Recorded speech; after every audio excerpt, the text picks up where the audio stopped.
Hello friends. For today's topic we are going to be discussing something just a little bit more serious. Actually a lot more serious I guess. We are going to be talking about suicide.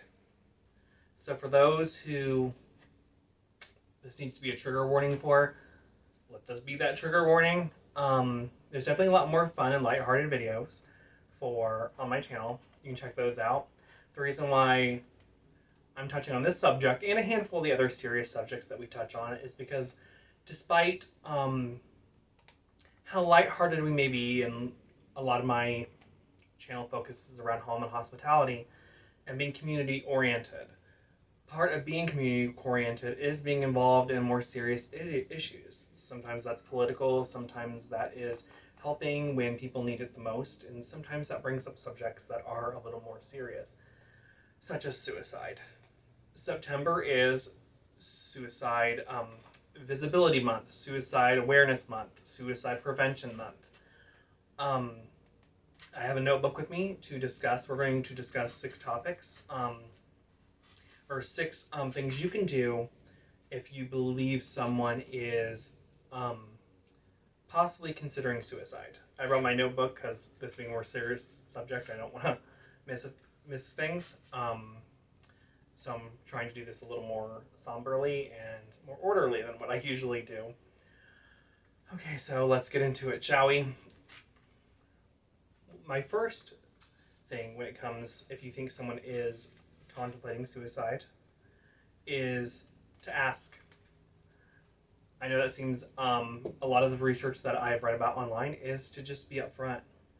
Literally say, I've noticed you've been depressed recently. Are you considering suicide?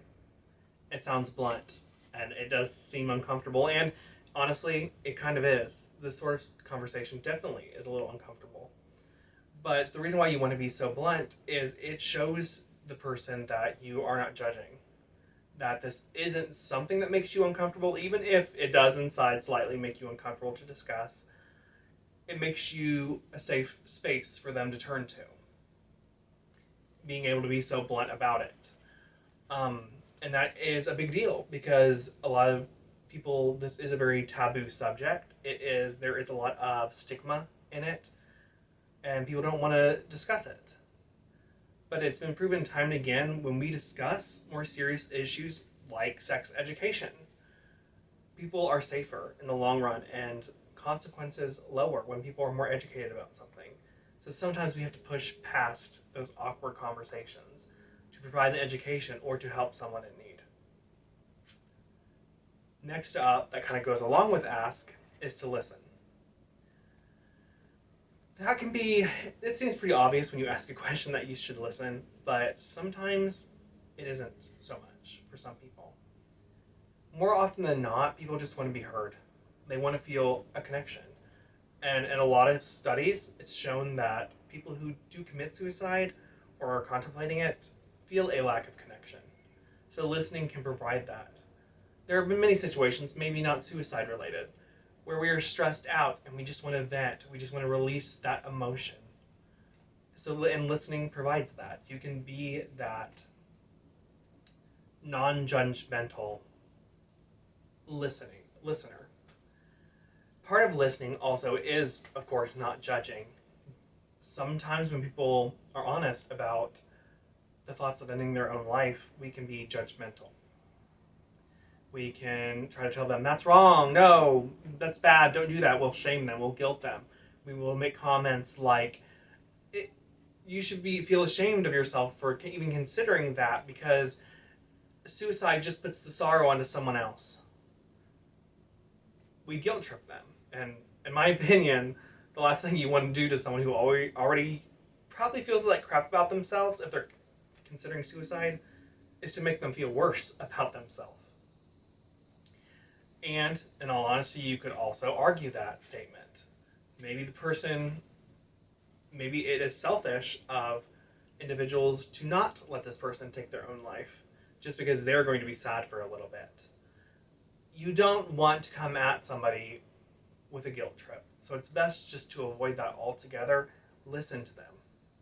Be that sounding board. Hear them out. Don't interrupt. Just be there and listen. And that actually leads me on to the next one, to being there. First and foremost, do not, in these situations, make promises you can't keep.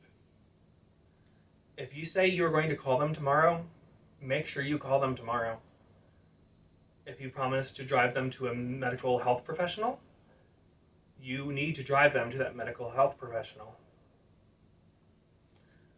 When these people, these individuals, are in these moments of darkness, loneliness, lack of connection, they feel like a burden on the world. And if you're going to make promises to them that you fall back on, that only solidifies or validates that they are a burden to you and to the world. That's not something you want to do. You don't want to put them in a darker place. So make sure you keep the promises that you make to them. Being there, asking them, listening is being there. But sometimes being there could be taking another step and taking them to help, to someone who can provide something that you cannot. Next up is keeping them safe. I would also put a side note, keeping yourself safe. Helping someone is great, but you should not put yourself in a situation that could damage you or harm you. If someone is in a situation where they may have a gun, or interjecting yourself in some way might be harmful to your life, you shouldn't get involved. Call someone immediately. Professionals, the police, possibly, depending on your opinion on the police, but get a professional.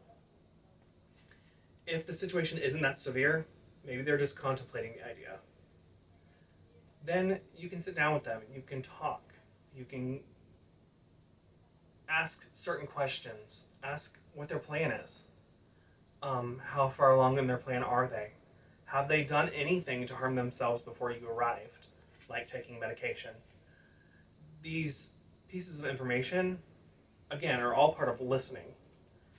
But if you do involve a professional at some point, these are informational pieces that you can provide those professionals when the time comes. It also helps you gauge how severe the situation is and how desperately you might need help in that moment. Next is helping them connect. We mentioned that in a little bit in being there, but again, connection is one of the most validating experiences humans have. And it's been shown time and again to help those who are considering suicide. Connection is you being there, talking there, keeping your promises to them, but it may be connecting them with resources that can help them.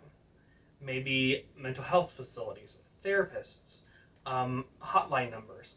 More often than not, we don't have these resources at hand, usually. But with the internet, you can have anything at hand. And obviously, so can they. But going that little extra step and providing that for them, connectedness might mean taking them, offering them a ride to the hospital or to someone who can help them in a way that you can't.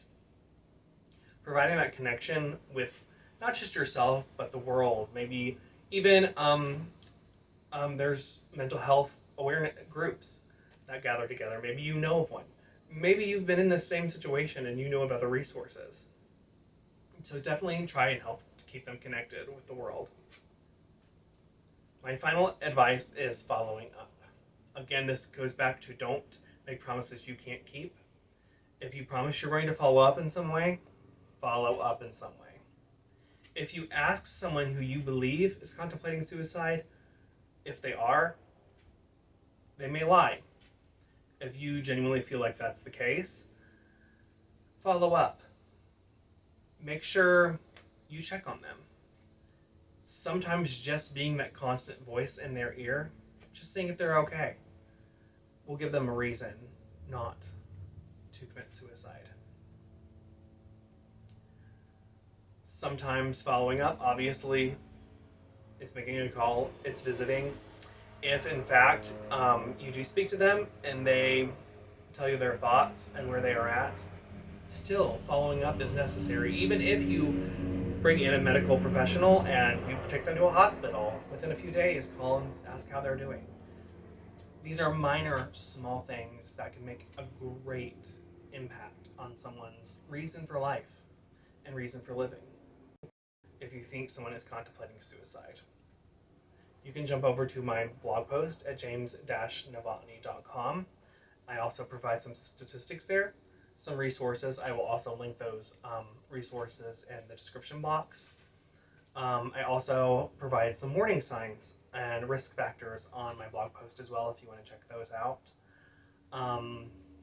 If this video was all helpful for you, or you feel like it will be helpful for someone, subscribe, share to those who you think would benefit from this video. And I will see you next time, guys. You are loved.